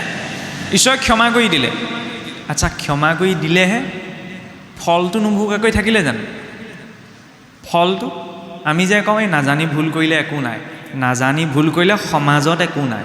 নাজানি যদি কোনোবাই ভুল এটা কৰে তেতিয়াহ'লে মানুহজনে ক্ষমা কৰি দিয়ে, হ'ব নাজানি ভুল কৰিলে, কিন্তু প্ৰকৃতিত ক্ষমা নাই। মই নাজানিয়ে কৈছোঁ, নাজানি পেলাই জুই কোৱাত হাতখন দিলে জুইয়ে নুপুৰাকৈ নাথাকে নহয়, হয় নহয়? আন্ধাৰে মুধাৰে বোলে ভূত বুলি ভাবি মানুহজনৰ মূৰতে মাৰ মাৰি দিলোঁ। এতিয়া কোৰ্টত গৈ মই কমগৈ নি, এই বোলে মোক ক্ষমা কৰি দিয়ক আৰু মই ভূত বুলি ভাবিহে মাৰিলোঁ। মানুহটো যদি মই জেললৈ যাবই লাগিব ন। নিউটনৰ 3rd ল এটা সকলোৱে ক্লাছ 9তে পঢ়িবলৈ পায়, বাকীকেইটা মনত নাই, বাকীকেইটাত মেথেমেটিকেল ইকুৱেশ্যন আহে, তৃতীয়টো চবৰে মনত থাকে। প্ৰতিটো ক্ৰিয়াৰে সমান আৰু বিপৰীতমুখী প্ৰতিক্ৰিয়া থাকে, হয়নে? একশ্যন এটা যদি হয় তেতিয়াহ'লে ৰিয়েকশ্যনটো, এইটো নিজৰ জীৱনটোতো প্ৰযোজ্য। কিবা এটা ইয়াত একশ্যন কৰিম ন, ৰিয়েকশ্যনটো আপোনা আপুনি আহি যাব। তাৰ কাৰণে ভগৱানক কোৱাৰ প্ৰয়োজন নাই। কিয় কোৱা হৈছে? সুখ দুখ ভাল বেয়া এইখিনি ভগৱন্তৰ ইচ্ছাত পায়, সেইটো হয়, কিন্তু তাত জড়িত হৈ থাকে নিজৰ কৰ্মফলটো, আৰু নিজৰ কৰ্মফলটোৰ পৰা স্বয়ং বিধিও বচাব নোৱাৰে। ভগৱানলৈ ভয় কৰিব নালাগে, ভয় কৰিব লাগে নিজৰ কৰ্মলৈ। ঈশ্বৰে পিছটো এৰিলেও কৰ্মই পিছটো নেৰে, নহয়নে? ব্ৰহ্মাদেৱক গাইডলাইন দি ঈশ্বৰে এৰি দিলে, কিন্তু কৰ্মই পিছটো এৰিলে জানো? জ্ঞান পদ অভিমান লৈ কি কৰি পেলালে? অবিদ্যা সৃষ্টি কৰি পেলালে। ভাবি থাকোঁতে তাৰপৰা কি আহিছে? ব্ৰহ্মাদেৱে মহাশূন্যৰ পৰা এটা শব্দ শুনিবলৈ পাইছে, বোলে টপ টপ টপ। তেতিয়া ব্ৰহ্মাদেৱ ভাবিছে মোক টপ কৰিবলৈ কৈছে চাগে, টপ কৰিলে চাগে মই শান্তিটো পাম। তেতিয়া 1000 বছৰ বোলে তেওঁ টপ কৰিছে, হয়নে? ধৰ্ম চাওক মনাৰ বিষয় নহয়, ধৰ্ম পালনৰ বিষয়, নহয়নে? আমি পালনত কম গুৰুত্ব এটা দিওঁ, মনাত বেছি গুৰুত্ব এটা দি থাকোঁ। বোলে আমি আমুক পন্থ তমুক পন্থ, আমাৰতো ঢেৰ আছে আৰু এতিয়া কি ক'ব। ক'ৰবালৈ ওলাই যাওঁতে নামঘৰলৈ আহিছে যেনিবা, সেইখিনিতে ভিক্ষাৰী এজন বহি আছে ন, এই যা কৰ ভিক্ষাৰী বহি আছে সেই বুলি ভাবি যদি মই নামঘৰলৈ আহিছোঁ তেতিয়াহ'লে মই আহি লাভ নাই, হয়নে? প্ৰথম মানৱ সেৱাটো। মানুহে আকৌ অকণমান লজিক এটা প্ৰকাশ, এইবোৰ চব চেও ধৰি বহি আছে, চেও ধৰি বহি আছে নহয়, তেওঁ চেও ধৰিছে, তেওঁ আগত মই চেও ধৰিব নালাগে, হয় নহয়? এটকা এটা দিয়াৰ যদি সামৰ্থ্যতা আছে ন, সেই এটকাটো দিব লাগে, কাৰণ ইয়াত বহি থকাজনক চাবলৈ এখন সমাজ আছে, হয় নহয়? এই পথত বহি থকাজনক চাবলৈ আকৌ কোনো নাই নহয়, হয়নে নহয়? গতিকে যদি জীৱনত সম্ভৱ হয় সেই পৰৰ উপকাৰটো যেনেদৰে যাৰ যেনেকৈ মিলিছে কৰিব লাগে। ইয়াৰ দান পাত্ৰত দক্ষিণাটো নিদি এতিয়া বিৰোধাভাৱত নাভাবিব, বুলিব এইজনে একদম আমাৰ নামঘৰ চামঘৰত দান দক্ষিণা দিয়াৰ কথা বিৰোধিতা কৈছে, একো নাই কৰা, দি থাকক, তেনেকৈতো সমাজখন চলিব ন। কিন্তু লগতে অকণমান মনুষ্যৰ সেৱাৰ নিমিত্তেও তাক প্ৰয়োগ কৰাটো প্ৰয়োজন, নহয়নে? আমাৰ ইগ'টো নহ'লে ইমান লাগি থাকে ন, আমি গামলা এটা দিলেও নিজৰ নামটো লাগিব, হয় নহয়? গামলাটোত যদি নামটো লিখি দিয়ে নহয়, গামলা বাদ দিয়ক, চিঠিখনতো যদি নামটো নাথাকে, মোৰ নাম নিদিলে পায় মই নাযাওঁ। আমাৰ নামটো চিঠিখনতো লাগে, গামলাটোতো লাগে, কিছুমানটো ঘটিটোতো লিখি দিয়ে নামঘৰলৈ দিয়া, সেইটো বেয়া কথা। শিৱসাগৰখনলৈ চাওকচোন, এই শিৱদৌল, দেৱীদৌল, বিষ্ণুদৌল, ৰংঘৰ, কাৰেংঘৰ, এই যে বনাই থৈ গ'ল ৰজাসকলে, স্বৰ্গদেৱে নিজে লিখি থৈ গৈছিল নি মই বনাইছোঁ বুলি? পিছত ইতিহাসৰ গৱেষণা কৰিলতহে গম পোৱা গৈছে কোনজনৰ দিনত কোনে বনাইছিল বুলি, হয় নহয়?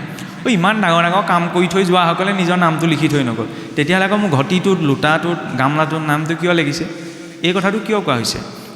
অন্য ক্ষেত্ৰৰ কথাটো বেলেগ, কিন্তু যেতিয়া আমি ধৰ্মৰ নামত কিবা এটা দিওঁ ন, তাৰ নামটো নালাগে, নহয়নে? ঈশ্বৰৰ নামত যেতিয়া অৰ্পণ কৰিছোঁ তেওঁ গ্ৰহণ কৰিলেই হ'ল, তাত আকৌ নামটো কিয় লাগে? নহ'লে ধৰ্ম কৰি থাকিলোঁ। আগতে চাবচোন, যেতিয়া আপোনাৰ কেনেবাকৈ মঠ মন্দিৰবিলাকত চুৰ ডকাইত হৈছিল, এসপ্তাহৰ পিছতে শুনিবলৈ পোৱা গৈছিলে আমুক নামঘৰ আমুক মন্দিৰৰ পৰা বোলে কাঁহৰ বাতি সোণৰ ফুল চুৰ কৰিলে, চুৰটো বোলে ধৰা পৰিলে নহয়, এই তেজ বমি কৰি মৰিলে। একদম খোলাকৈ কৈছোঁ, তেনেকুৱা প্ৰমাণ আছিলে। তেজ বমি কৰি বা মূৰ ঘূৰাই কিবা এটা হৈ মানুহ মৰি যায়। আজিকালি চব লুটি নিয়ক, একোৱেই নহয়। কিয় নহয় জানেনে? কিজানি সেই নিয়াজনে চাগে বেছিকৈ বিশ্বাসতহে আহিছে।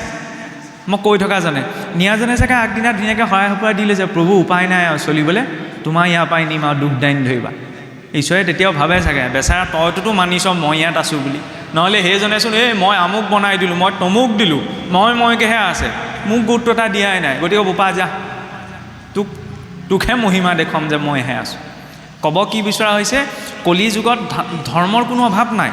এইটো দ্বাদশৰে একটা উক্তি, দান পুণ্যে কৰিলে মুহূৰ্ত হৈব খ্যাতি। সত্যত এটা দাপৰতকৈ কলিত এতিয়া দান পুণ্যৰ সংখ্যা বেছি। মানুহে বহুত ধৰ্ম কৰ্ম কৰে, কিন্তু কি এনেকৈ কৰে, দান পুণ্য কৰিলে মুহূৰ্ত হৈব খ্যাতি, হেন দম্ভভাৱে ধৰ্ম আচৰিবে আতি। আমি অকণমান ক্ৰিটিকেলি ইগ'টো ছেটিছফাই কৰোঁ। কেনেকৈ? এইখন বোলে কোনে কৰিছে? প্ৰভু এইখনেই অধমেই কৰিছে, বুজিছেনে? অধম বুলিও কৈছোঁ, কিন্তু ক্ৰেডিটটোও লৈছোঁ, হয়নে? ক্ৰেডিটটো ল'ব লাগে, কিন্তু ঈশ্বৰৰ সন্মুখত নহয়, হয়নে নহয়? ঈশ্বৰে দিছে কাৰণে। যেতিয়া অহংটো আঁতৰি থাকে, তেতিয়া ব্যক্তিজনে একো নীতি নিয়ম পালন কৰিব নালাগে। অহংকাৰক আকৌ এৰিবও নোৱাৰি, সেইটো এটা ডাঙৰ কথা। মানুহে যে কয়, কোনোবাই যদি ধৰ্ম মাৰ্গত কয় আমি অহংকাৰটোক এৰিব লাগিব, তেতিয়াহ'লে নামানিবই, তেওঁৰ কথা নুশুনিবই। কিয় কোৱা গৈছে? আৰে অহংকাৰৰ পৰা সৃষ্টিখন হৈছে। অহংকাৰৰ পৰা কেনেকৈ সৃষ্টি হৈছে? ব্ৰহ্মাদেৱে প্ৰথম নাৰায়ণে প্ৰকট কৰে প্ৰকৃতিৰ পৰা মহত্তত্বৰ পৰা ত্ৰিবিধ অহংকাৰ সৃষ্টি হৈছিল। সাত্বিক অহংকাৰৰ পৰা 14জন দেৱতা। ঈশ্বৰো বৰ টেঙৰ আকৌ, বাঘ সিংহ এইবিলাকতো হিংস্ৰ জন্তু ন। ঈশ্বৰে সিহঁতৰ শৰীৰত বেছিকৈ সাক্ষী ৰাখিব লাগিছিল, কিন্তু ঈশ্বৰে জানে সেই হিংস্ৰ জন্তুকেইটা ইমান মিছা কথা নকয় যিমান এই দুঠেঙীয়াটোৱে কয়। ই মুখেৰে মিছা কথা নাই, ই চকুৰেও মিছা কথা কয়, ইংগিত দিলে বুজি পাই যাব, নহয়নে? ক'ৰবাত নাখাবলগীয়া কিবা এটা খাই আহিল নহয়, সমাজৰ আগত মই মৰি গ'লোঁ, নাই খোৱা বুলি ক'ম, শপত খায়ো দিম মই নাখাওঁ আজিৰ পৰা, বুজি পাইছেই নহয়, নকৰোঁ আজিৰ পৰা, কিন্তু নাই গৈ থৈ আকৌ একে জেগালৈ যাব। ঈশ্বৰে সেইকাৰণে কি কৰিলে? এইটোক বিশ্বাস কৰিব নোৱাৰি। এই সাত্বিক অহংকাৰৰ পৰা 14জন দেৱতা যে প্ৰকট হ'ল, কি কৰিলে? জাজমেণ্ট কৰিবলৈ 14জনক ইয়াত বহুৱাই দিলে। মাধৱদেৱে ঘোষাত যে লিখিছে, আমি যে কেতিয়াবা গাওঁ, শুনিবচোন, তুমি মোক ভাণ্ডা মই তোমাক ভাণ্ডো, 14 সাক্ষীক ভাণ্ডিব কোনো উপায়। যে মই আপোনাক ঠগিব পাৰোঁ, আপুনিও মোক ঠগিব পাৰে, ঠগিবলৈ বৰ ভাল নহয়। আমিতো ভগৱানকো ঠগিবলৈ যাওঁ, হয় নহয়? নিজলৈ একদম বঢ়িয়া কাপোৰখন, ভগৱানলৈ নো খাই থকাখন, নহয়নে? দিয়ে নিদিয়ে কাৰোবাৰ সামৰ্থ্যটো এইটো বেলেগ, নহয়নে? নিজলৈ একদম হলমাৰ্ক থকা সোণ, এই ঈশ্বৰ নামঘৰত দিবলৈ সোণপানী চৰাই দিলেও হ'ব, বুজিছে নহয়? সোণৰ ফুলপাহ যে দিব লাগিব, একদম ভালতকৈ ভাল গামোচাখন যে দিব লাগিব, সেইটো ক'বলৈ যোৱা নাই। কিন্তু ঈশ্বৰৰ নিমিত্তে যেতিয়া আমি কিবা এটা দিওঁ ন, সেইটো ভক্তজনৰ ভাৱ হ'ব লাগে যে শুদ্ধতকৈ শুদ্ধ ৰূপত দিম, নহয়নে? লাগিলে মই নিজেই বেয়াটোৱে ল'ম, কিন্তু ঈশ্বৰৰ নামত নিদিওঁ, নহয়নে? নহ'লেতো কেতিয়াবা এনেকুৱা হয়, এই শৰাই যে পাতে, আমাৰ চাব আপোনালোকৰ ইয়াততো দুদিনীয়া, কেতিয়াবা 3 দিনীয়া 4 দিনীয়া 7 দিনীয়া যে ভাগৱত পাতে, আমাৰ কি হয়, এই শৰাই ভাগ যে দিয়ে 7 দিনৰ কাৰণে নাপাতে জানো? এই 7 দিনৰ পাছতো সেইভাগ শৰাই প্ৰসাদ খাব পৰা হৈ নাথাকে। এই শৰাইহে দিম, হ'ব এই হুতুৱা কলকেইটাকে দি দিয়া, হুতুৰা কলকেইটাকে দি দিয়া, 7 দিনৰ পিছত খাব নোৱাৰি। মানে এইটো কি এজ ইউজুৱেলহে, মনাই নাই। নাস্তিক তেতিয়াহ'লে কোন? যিজনে ঈশ্বৰ নাই বুলি কৈছে সেইজন নাস্তিক নহয়, এইজন নাস্তিক, যি ঈশ্বৰৰ সন্মুখত বহি থাকি পেলাই কৈ আছে ঈশ্বৰ নাই। ঈশ্বৰ যদি আছে বুলি ক'লে তেতিয়া ঈশ্বৰৰ সন্মুখত সেইটো কৰিলোহেঁতেন জানো? চবেই নকৰে, এনেই মই উদাহৰণ দিবলৈ কথা প্ৰসংগটো টানি আনিছোঁ, সেইটো ক'ব নালাগে। কাৰণ ঈশ্বৰ তুষ্ট হয় ভাৱত। ইয়াত দুভাগ শৰাই সজাই থোৱা আছে, ভগৱানে ইয়াৰ পৰা খাবনে নাখাব? খাই নাখায়? আমি যে দিওঁ শৰাইত যে দিয়ে, আগ যে কয়, খায়নে নাখায়? কি বুলি ভাবে কওকচোন? ভগৱানে খায়নে নাখায়? প্ৰসাদ নহয়, নৈবদ্য, আমাৰ কাৰণেহে প্ৰসাদ। ভগৱানক দিয়া শৰাই ভাগিত দিয়া নৈবদ্য ভগৱানে খায়নে নাখায়? কি বুলি ভাবে? উত্তৰটো দিব নোৱাৰে ন? নাখায় বুলি ক'লেও মৰিলোঁ, খাই বুলি ক'লেও মৰিলোঁ, নহয়নে? এতিয়া কথা হ'ল কি, তাত খোৱা নোখোৱা উত্তৰটো নাহেই। কিয়? প্ৰথম কথা হ'ল কি, ভগৱন্ত পূৰ্ণ, যাক আমি ভগৱান বুলি কওঁ, তেওঁ পূৰ্ণ, আল্টিমেট, হয়নে নহয়? পূৰ্ণত কম বেছি কোনো প্ৰসংগ নাই। এই পূৰ্ণই যদি কিবা এটা বস্তু গ্ৰহণ কৰে, তাত মগুমাহটো লৰচৰ নহয়। জীৱ অপূৰ্ণ, সেইকাৰণে আমি খাই দিলে কি হৈ যায়? চোৱা হৈ যায়, হয়নে নহয়? মোৰ সন্মুখত শৰাইখন সজাই দিলে এখন শৰাই হৈ থাকিবনে? নাথাকে। বুজি পাইছে নহয়? তেওঁ পূৰ্ণ। ভগৱন্তক ভক্তই কিয় দিয়ে? সেইটো এটা গ্ৰেটিটিউড, যে ঈশ্বৰে ইমানখিনি আমাক বস্তু দিছে ন, প্ৰভু তোমাক কিনো দিম, এটা ধন্যবাদ সূচক হিচাপত ভগৱানক দিয়া যায়। আৰু ভগৱানক উদ্দেশ্য কৰিহে দিয়া যায়। খাবলৈ ভগৱানক নিদিওঁ, কিন্তু সেইটো ভাবিব, নৈবেদ্যৰ ঠগি ভাগ যে দিছোঁ, ভগৱানক খাবলৈ দিছোঁ নি? নাই দিয়া। সেইটো ভ্ৰম কাহানিও জীৱনত নাপালিব। কিয় কোৱা গৈছে? যদি খাবলৈ দিলোঁহেঁতেন তেতিয়া সদায় দিলোঁহেঁতেন। মাহেকৰ মূৰত এদিন কিয় দিছোঁ? হয় নহয়? মানে আমি ভগৱানক খাবলৈও উদ্দেশ্য এটা লৈহে দিওঁ। বুজি পাইছে নহয়? সেইটো কি? স্ব অৰ্থ ইতি স্বাৰ্থ। সেইটো এটা আনুষ্ঠানিকতা। কেৱল শৰাইখনত দিলেই নহ'ব, এইটো আমাৰ সামাজিক প্ৰথা। ঘৰখনত যি পাইছোঁ ন, জীৱনটোত যি খাবলৈ পাইছোঁ, প্ৰতিটো খোৱাৰ আগমুহূৰ্তত ঈশ্বৰৰ ওচৰত কৃতজ্ঞতাটো, যে প্ৰভু তুমি দিছাৰ কাৰণে আজি মই দুবেলা দুমুঠি পাইছোঁ, হয় নহয়? ভক্তি সেইখিনিত আৰম্ভ হয়। এতিয়া ব্ৰহ্মাদেৱে যেতিয়া 1000 বছৰ তপ কৰিলে, তপ কৰাৰ পিছত নাৰায়ণ তেওঁৰ সন্মুখত প্ৰকট হৈছে। তেতিয়া নাৰায়ণক কৈছে যে প্ৰভু, মোৰ শক্তি সামৰ্থ্য থকাৰ পাছতো মই অবিদ্যাহে প্ৰকট কৰিলোঁ, এতিয়া সৃষ্টিখন নিৰ্মাণ কৰিবলৈ আপুনি মোক মাৰ্গদৰ্শন কৰক। তেতিয়া নাৰায়ণে ব্ৰহ্মাদেৱক যিকেইটা গাইডলাইন দিছিল ন, সেই 4টা গাইডলাইনে হৈছে ভাগৱতৰ আদি স্বৰূপ, 4টা শ্লোক, যে অহমেৱাস্মেৱাগ্ৰে নান্যদ্যৎসদসৎপৰম পশ্যাদহম যদে তস্য য়ো বশিষ্যেত সোऽস্ম্যহম ঋত্যেৰ্থম যৎপ্ৰতীয়েত সাত্মনি তদ্বিদ্যাদাত্মনো মায়াম যথা ভাসুনতে স্বহম এতাবদেব জ্ঞানাত্মন তত্ত্বজ্ঞানাৎ সুনত মনো অন্বয় ব্যতিৰেকাভ্যাম সদিয়াৎ সৰ্বত্ৰ সৰ্বদা। আমি চিধাই কৈ দিওঁ জ্ঞান বিজ্ঞান তদংগৰ হৈছে, তত্ত্ব উপদেশ পাছত হৈছে। একেবাৰে চিম্পুল সহজ ভাষাত কি কৈছিল? যে অহমেৱাস্মেৱাগ্ৰে নান্যদ্যৎসদসৎপৰম। বোলে সৃষ্টিৰ আদি অন্তে মধ্যে সকলো কাৰণৰো কাৰণ একমাত্ৰ ময়েই। তুমি যি দৃশ্য প্ৰপঞ্চ চকুৰ আগত যি দেখিছা ন, এই সমস্ততে ময়েই আছোঁ। গতিকে মোক কল্পনা কৰি তুমি কৰ্ম আৰম্ভ কৰা। এইটোনো কি টান কথা? আমিতো অসমীয়াত কৈয়ে থাকোঁ যে সৃষ্টি আদি অন্তে মধ্যে কেৱল ভগৱানেই থাকে, হয় নহয়? এই কথাষাৰ ক'বলৈ যিমান সহজ ন, হজম কৰিবলৈ গোটেই জীৱনটোও কম হয়। খোৱা সময়ত মই পাহৰি থাকোঁ নহয়, ঈশ্বৰে দিছে কাৰণে পাইছোঁ। সেই খোৱা বস্তুটোৰ অস্তিত্ব একমাত্ৰ ঈশ্বৰৰ অস্তিত্বৰ কাৰণে আছে। কিবা এটা কোৱাৰ সময়ত মই পাহৰি থাকোঁ নহয়, জাইলাং ভাগেলাং মই কৈ দিওঁ, কিন্তু ঈশ্বৰে যে মুখখন যে দিছে ন, কোৱা শক্তিটো ঈশ্বৰে দিছে কাৰণে মই পাইছোঁ। কিবা এটা কৰোঁতে হ'ব কলি যুগ আৰু এইটো যুগত আৰু ইমান কোন আছে, খাব লাগে আৰু জীয়াই থাকিব লাগে, হয় নহয়? এইটো মেণ্টেলিটিটো কুকুৰ মেকুৰীও আছে, হয় নহয়? আমাৰ জীৱনৰ মানদণ্ড কুকুৰ মেকুৰীৰ নিচিনাটো হ'লে নহ'ব, হয়নে নহয়? জীৱনৰ মানদণ্ড কেতিয়াও খোৱা বস্তু হ'ব নোৱাৰে, আহাৰ হ'ব নোৱাৰে। আহাৰটো সিহঁতেও খায়, আমিও খাওঁ। ভয় হ'ব নোৱাৰে, সিহঁতৰতো বহুত কম ভয় আছে, আমাৰতো ঢেৰ ভয় থাকে। ধৰ্ম ভয় থাকে, লোক ভয় থাকে, শৰীৰৰ ভয় থাকে, হয় নহয়? আৰু অকণমান আগুৱাই গ'লে কেতিয়াবা পত্নীৰ ভয়ো থাকে, হয় নহয়? কেতিয়াবা স্বামী ভয়ো থাকে নহয়। সেইকেইটাতো যেন তেন, পুত্ৰ ভয়টো তাতোতকৈ ভয়ংকৰ, হয় নহয়? স্বামী স্ত্ৰী কিবা এটা হৈছে, পিছত কিবা এটা হোৱা চান্স থাকে। পুত্ৰৰ পৰা যদি ভয় পাবলৈ হয় ন, তেতিয়াহ'লে চব এৰিব লগাও হৈ যায়। সেইটোও মানদণ্ড হ'ব নোৱাৰে। আৰু ৰতিক্ৰিয়া, বোলে ৰতিৰ ক্ষেত্ৰত বোলো ইন্দ্ৰ আৰু গাহৰিটোৰ মাজতো পাৰ্থক্য নাই। ইন্দ্ৰই অমৃত পান কৰি যিটো সোৱাদ পায়, কি হ'ল বোলে গাহৰিও বিষ্ঠা খায়ো একেটা তৃপ্তিয়ে পায়। ইন্দ্ৰই ৰম্ভাৰ লগত ভোগ কৰিবলৈ যিটো তৃপ্তি পায়, গাহৰি শৰীৰতো একেটাই আছে। গতিকে সেইবিলাকতো জীৱনৰ মানদণ্ড হ'ব নোৱাৰে। বোলে মানদণ্ড কোনখিনিত?